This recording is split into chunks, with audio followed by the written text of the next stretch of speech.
আমরা এবারে কায়ান চৌধুরী, কায়ান বলবে।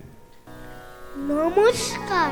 বিশ্বকবি রবীন্দ্রনাথ ঠাকুরের লেখা কবিতা রাজা ও রানী। এক যে ছিল রাজা, সেদিন আমায় দিল সাজা। ভোরের রোদে উঠে আমি গিয়েছিলুম ছুতে, দেখতে ডালিম গাছে বনে তীর পোকে মুন্না আছে। ডালে ছিলেন চড়ে, সেটা ভেঙেই গেল পড়ে। সেদিন হলো মানা আমার পেয়ারা পেড়ে আনা।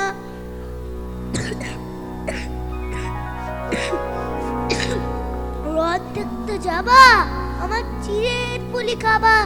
কে ছিল সে রাজা? এক যে ছিল রানী, আমি তার কথা সব মানি।